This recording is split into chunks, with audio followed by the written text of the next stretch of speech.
right, guys, it's Adri with Trippy Traveler Media, and this is our first official episode of Trippy Talks. So today we have... Christopher Marchant. Okay, so can you introduce us a bit about yourself? So I am a musician, I'm a producer, and a multi-instrumentalist, and I am from Phoenix, Arizona, from here. And I love to loop music, I love to write music, arrange music, pretty much anything and everything music I'm there for. And I love every instrument, love to play everything I can get my hand on, honestly. So just big music fan. That's amazing. I love that you have like multiple genres and that you're not just stuck to one thing, because I feel like a lot of people can be stuck to one thing, so it's cool that you can just kind of explore and do your own thing with a little bit of everything, it seems like. So tell us something that your fans may or may not know about you. Something that my fans may not know about me is that I have a classical background, which I feel like is pretty interesting. Maybe that is obvious, I'm actually not really sure, but I just feel like in my study of music, in my love of music, I feel like I've tried to understand everything I can, and I've like developed a love for every style of music, and I feel like classical is one that you maybe wouldn't expect, because I'm such a pop princess, and I really love like Chappell Roan and artists like Lady Gaga, you know, and you don't usually see those worlds kind of intersecting a lot, but I feel like they should more. Absolutely. All right, and since we have our ice cream, what is your go-to ice cream? Absolutely birthday cake. Every time. Every single time. Yeah, and it's frustrating because like not a lot of places will have it, but today we were lucky. We were lucky. So. That's what I've had luck with a lot of the. Have you had Handel's ice cream? Yes, I love Handel's. Okay, they so have you had theirs? Okay, yeah, theirs is like one of my favorites because it has like the actual chunks of like the cake in it. I'm like, or the frosting. I think it's. So I was like, my god, absolutely. It's so freaking good. All right. So what's been one of your most memorable live performances? Honestly, one recently was with Good Boy Daisy. I was able to open up for The Killers. That was super, super crazy fun. But another one was this house show that I did. It was like a month ago, and someone actually just heard my song on Spotify and was like, "We'd love for you to come and play this." I didn't know the person, but I went to the event and I got a band together for the event, and we played for it, and it got rained out and it was crazy, and we had to play inside and move everything, and like so much of my equipment almost got destroyed, but it was worth it, and it was fun, and yeah, it was great. That's almost like exactly what happened to me a few weeks ago. So were you at M3F Fest at all? No, I wasn't. Okay, there. So I was photographing M3F Fest, and the first day, it never rains in Arizona. You know Arizona, it never rains, but it poured all freaking day. Of course. All day. And so I was there, like, and I wasn't prepared because it told me, my weather told me that it was done raining at like 11. So I was there at 1. Okay. So I was like, okay, it's done raining, like I'm fine. So I come and I'm like, have absolutely nothing. So I'm having trash bags over my camera, trying to like, cause it's just pouring. And I'm like, oh my God, please do not ruin my camera. Please do not ruin my camera right now. This is like $5,000 in one camera. Please do not do it. I understand. But yeah, no, that reminds me of that. Understand. That's scary. That's always like the scariest part of stuff. Do you ever write music that's just for you, that you never plan to release, but just stuff for you? That's a great question. I love that question. Yeah, for sure. I feel like I definitely do. Like, especially if it's something that like maybe is like a little bit more classical leaning, you know? Like, I feel like that's maybe something that like not everyone will understand. So I like maybe keep that a little bit more to myself, or more of my like explorations, because like I feel like as a creative person, then maybe you can relate. Like, it's really, really invigorating to push yourself outside of your comfort zone. And I wouldn't always show that to everyone, you know what I mean? But I love those explorations, and that's kind of just vital to me as an artist. But you'll maybe see like the third or fourth go around, but I'm always trying new things. I love that. I love the trying new stuff. I feel like whenever I try new stuff, especially like creatively, I feel like it always pays off, or like it always means like the most random stuff that you don't think, and you're like, oh, that was like the best idea ever. That went off. Yeah, happy accidents happen. Exactly. So what's it like playing with Good Boy Daisy? How do you like that? I can't say enough good things, honestly. They're just the most fun people. They're also incredibly driven and just incredibly focused on music, which is something that I can relate to. And I feel like not a lot of people necessarily do. It's just like, we're going to just do music, and that's all we're going to do. And we're going to just be like full in. And like, I don't know, I really like resonate with that. And I identify with that, which is just validating to see other people that just love music as much as I do and want to pursue it as much as I do.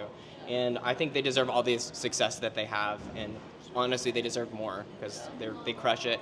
And another thing I love about Goodbye Daisy specifically is that, so I could rant about them all day, is that they always, I mean, everything we're talking about now, like they embody, like they push themselves with every song they do, you know, and I feel like they're kind of exploring new genres, you know, like all the time.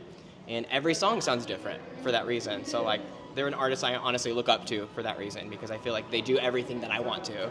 They're freaking awesome. That's what that was like one of my first times like listening to their music was at the Innings Fest, and I was absolutely like instant fan. And then especially after meeting them and talking to them, they were just so like down to earth people too that you don't see a lot in the music industry. So it was very nice. It was especially for my first in-person interview. Like that was one of my favorite interviews that I've done for sure. Cool. So you're going on tour with them. What are you most excited for about tour? Honestly, just like I'm excited for the idea of forgetting everything else, because on tour there's nothing but music, and there's nothing but like where are we gonna go, like where are we gonna eat, and like where are we gonna get coffee. But other than that, it's just like music, you know, and like the whole world disappears. It's something that I can't really describe. You know, maybe you've been on tour, or you've experienced that where you're just like in a grind, work-wise. But when what you're doing is what you love, like music, you know, it doesn't feel like a job, and it's just like a dream come true. Is there any specific cities that you're excited to hit, or any favorite cities you want to hit? I really want to try some New York pizza, because like I've never really iconic. had like authentic New York pizza, but that's the only thing so far. No, that's actually iconic though, because that's probably one of my things too. Is I want to go to New York for the freaking pizza. There you go. Yeah. Nothing else. Like, the go pizza. try the pizza. Like, Right. okay, I'll do it. Literally. Do you ever feel like there's a creative tug of war between your identity in a band versus your identity as a solo artist? That's a really interesting question. No, because I feel like those things are like a marriage, and I really feel like I get a lot of so much inspiration from like the people that I collaborate with, and that I sometimes will play music for, and I think that's something that should go both ways. I think that we should inspire each other, and we should be okay if not necessarily rip off each other, but if we just kind of get inspiration from each other. Well, that's what my favorite thing to say, especially in this concert photography world, is the community over competition. You're going to get so much further whenever you can have a friend to talk to about something, or even take inspiration. And it's not necessarily ripping them off or them seeing it as ripping it off, but like just an actually good relationship with it. So it's always nice to have those relationships over the toxic ones that is just like, oh no, you're copying me for just something 100%. Like that. So let's see. What's next for you? Do you have any singles or live shows happening soon? Yeah, I'm releasing a single soon, and then just playing tonight at the Wine Lounge here in Gilbert. And then after that, I'm heading back to LA and kind of just trying to get my footing, to be honest with you. So hopefully something with some of the local bands there. I play with this group called Tin Angel, and they're kind of like folk oriented, but that's fun. And other than that, yeah. Can you tell us a little bit about your new single? Yeah, it's it's just very fun and poppy. I don't know how else to describe it, but it's just the most probably danceable song I've made so far, which I think is good. Everything I make, I feel like continues to get more and more like groovy. So that's what I'm going for. And I don't want to make assumptions, but you are queer, right? Yes. Okay, so what is it like being a queer artist in the music industry?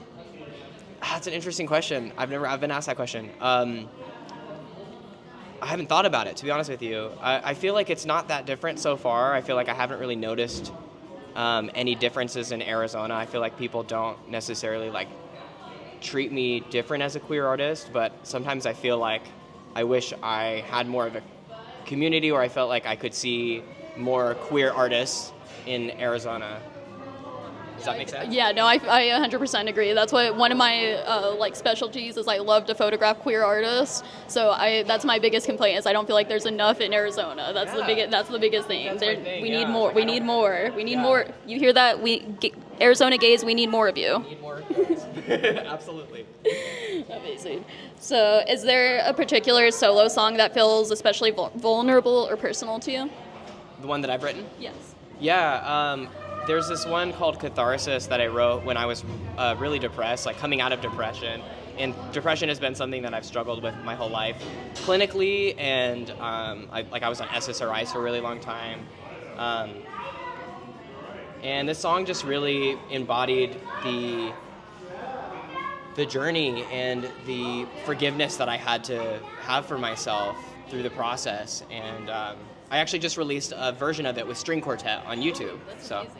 I will definitely have to listen to that because that sounds awesome, actually. it was very cathartic. Okay, so we have for the last few, we're going to do some fun ones. Okay. So if you could jam with any fictional character, like from a movie, cartoon, game, who would it be? That's such a great question. I feel like I would love to have more time to really think about that one. I'd probably have to say, like Jack Black from School of Rock. Like, that'd probably be my answer. I know he's a real person in real life, and it's basically Jack Black, but him. What's his name from School of Rock? What the fuck is his name? Isn't it Jack Black? No, in what the the movie. fuck is it? Oh, I don't freaking know. I'm Jack dumb. Black in School of Rock. Yep, there you go. Or Steve from Minecraft. Okay, that's a good one too. That's good. Cool. If mine would be, is it on the shoulder? Hold on, let me see. Danny Phantom. Can you see it? Oh, incredible! Yes, he would be a great jam. Freaking, I love Danny Phantom. That's a great tag. Okay. All right, if your music came from another planet, what would that planet look like? I love that question. It would probably be extremely vibrant and like tropical, and just be very foreign and alien and bizarre, but the colors would be just crazy. That sounds like my exact personality, so amazing. I love that. Cool. All right, so last question. If you felt like your music was a color, what color would that be? Ooh. Can I like do multiple? Is that okay? It would be like a full rainbow, like honestly. I'm not to be too queer or anything, but honestly, like when I visualize my music, like that's definitely what I see. It's just like every color. I love that. All right, well, thank you so much for meeting with us, Ian. Yeah, absolutely.